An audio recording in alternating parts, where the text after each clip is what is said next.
Good evening. Hello. How are we? Welcome to another edition of Up the Reds with me, Andy Canby.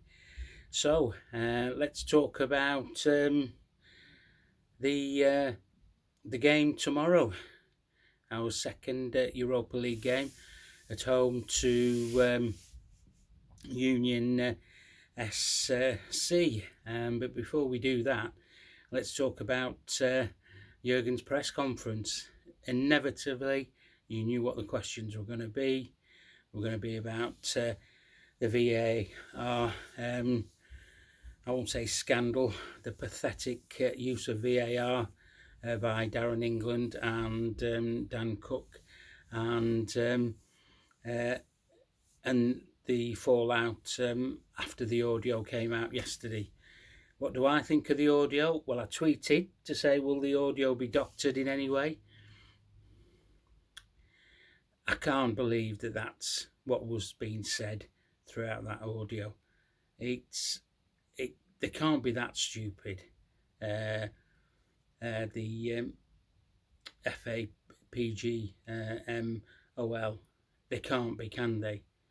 But I think they can. I don't think that is the audio in its full 100% entirety. I'd like to have heard the audio of when Curtis Jones was sent off. I still say it's a yellow card every day of the week, and somebody told the referee to review that and then give him a 3-second image for the red card. As I said before, I'd be giving red cards if I saw that. I hope Jurgen wasn't listening to my last VT I made here, because all the points he made in his questions were spot on. The only thing me and him would probably disagree with, but I think it was very clever by Jurgen, was when he said he'd like the game to be replayed. Now,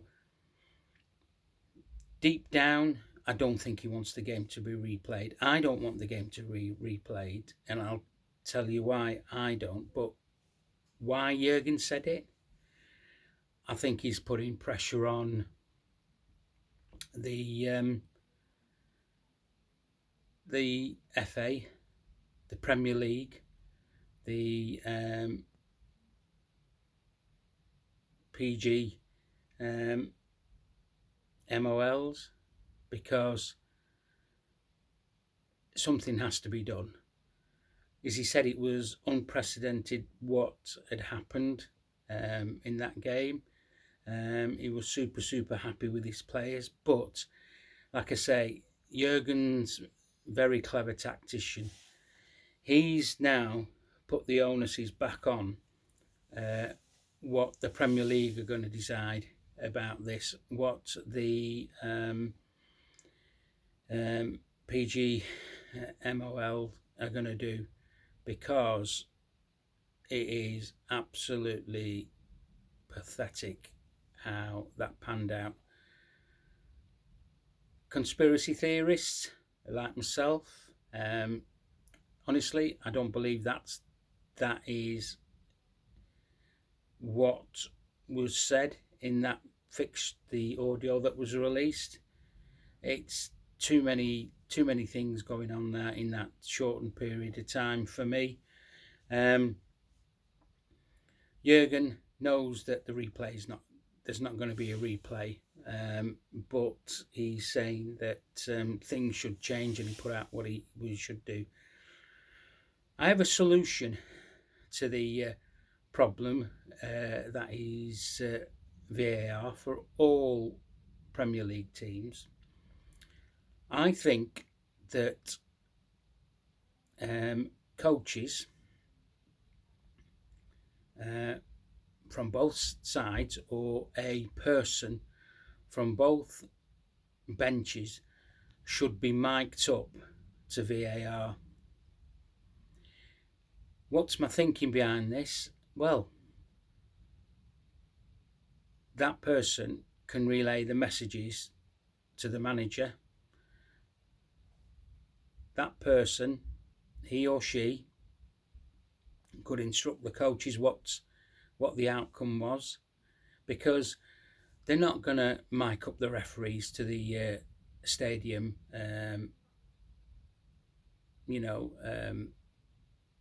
speaker system and say how they've come to a decision. And so those that are involved, i.e. the managers and the players, let's have something where a member from each club is, they're not mic'd up because they can't talk. They've got an earpiece and they listen to what's happening in VAR and what the referee's saying. That would, some of you might be saying, well, that puts pressure on the referees and VAR. They've got enough pressure on. No, they haven't. Football is a simple game. It really is a simple game, and it should be officiated simply as well. But you've got good cops and you've got bad cops in all walks of life, and that comes down to officiating football matches, whatever level that is. People say that we should show referees respect. Referees should show the respect to the game that it is. I've no problem in showing respect to a referee. I can't remember the last time I've said on here that referee had a good game for both teams, or VAR got that decision spot on. So yeah, the outcome.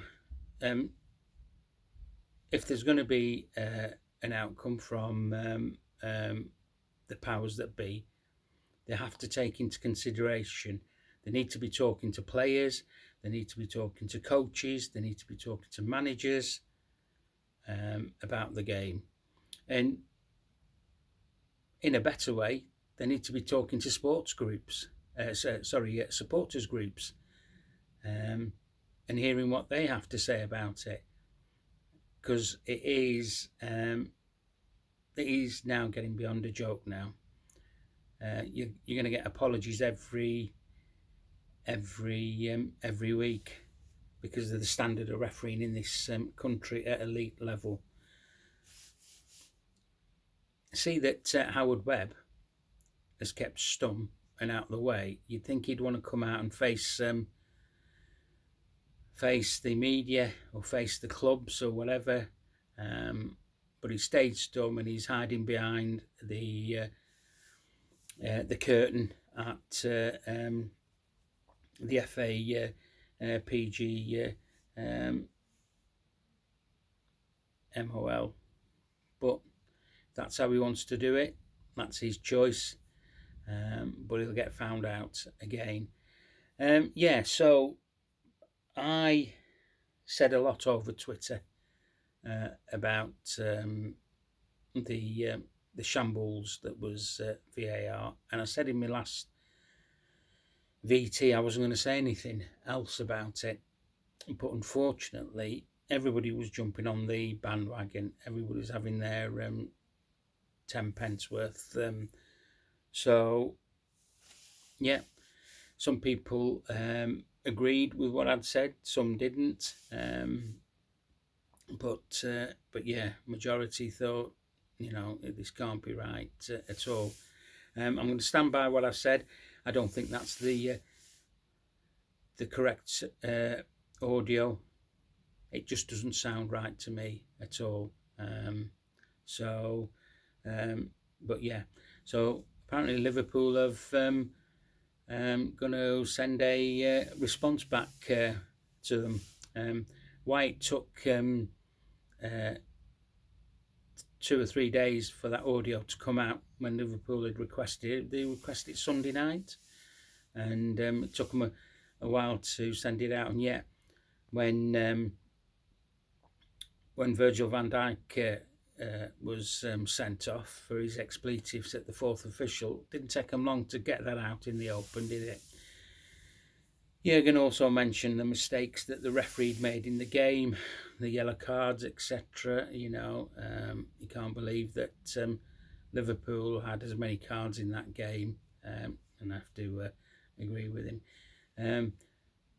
We're having a go at the VAR officials, but I don't think Simon Hooper come out of it very well. There was Sky were panding out a image that or a line that he did not know until half time.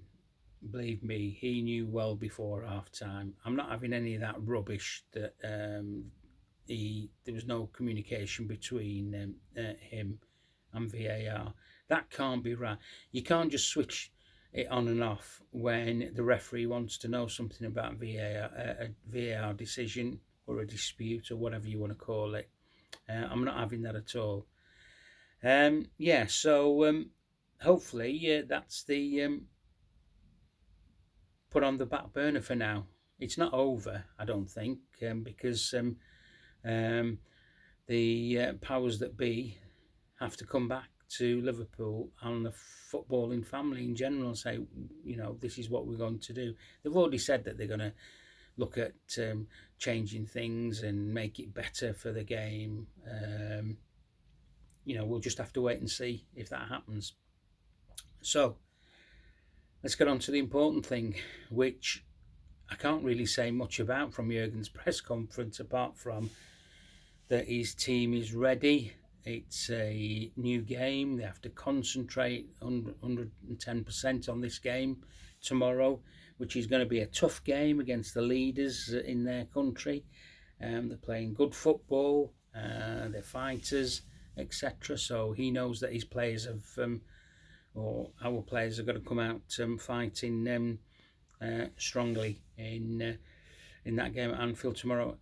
Yet again, this season, he's asking for the supporters at Anfield to make it a special occasion to get the players through. The team news, well, I'm expecting to see Trent playing in this game tomorrow, because he did the press conference after the players' presser after Jurgen, which was quite interesting as well, because he was asked a question about how do the players feel, etc. He said the players are fine. They're fully focused on the game tomorrow, fully focused on the game against Brighton on Sunday, knowing that they need to win both games before the another pathetic international break. They're fully focused on that. So I expect Trent to play. If Trent's playing, I'm probably looking at a stronger team that starts tomorrow. The players might be ready to give a performance at Anfield to dust down the shambles that they were involved in on Saturday of no making of their own. But we've learned a lot about this team this season already. That was the first defeat in 20 games. I'll take the next defeat on the 20th game this season, if that's what it takes, because this team is special, and it's gonna do well this season in all competitions. Like I say, I don't know what the team's going to be. I'd have probably predicted it if we'd have fairly beaten Tottenham at the weekend. I would have said that he would probably be looking at a team similar to the one that we played in the last Europa League game. But something tells me it's going to be a bit stronger, this team. There's Cody Gakpo's going to be out, but then they were saying on the website, Liverpool's website, that Cody Gakpo might be available. All sorts happening, but I think Darwin Núñez will definitely be starting. He'll be wanting a run out, and and it depends how we'll obviously win the game, but it'll depend on how Jurgen feels about how long these players will play. We've got a good strong bench now. We can rely on the people that are coming off the bench. They make a big difference to us. So yeah, it's going to be interesting. Curtis Jones will probably play as well, because obviously he's going to be banned for the next three games, and but yeah, other than that, I can't, and I'm normally confident in giving you team news, but I'm not on this one. It's a bit strange, but yeah, yeah, Liverpool to win, Liverpool to score 3 goals, hopefully keep a clean sheet and get 6 points out of the first 2 Europa League games. Right, that's all I'm going to say. I'll do you one of these after the game tomorrow, and hopefully it'll be a trouble-free game for us Reds to watch and enjoy. Okay, enjoy the rest of Wednesday evening, and I'll speak to you tomorrow. Up the Reds.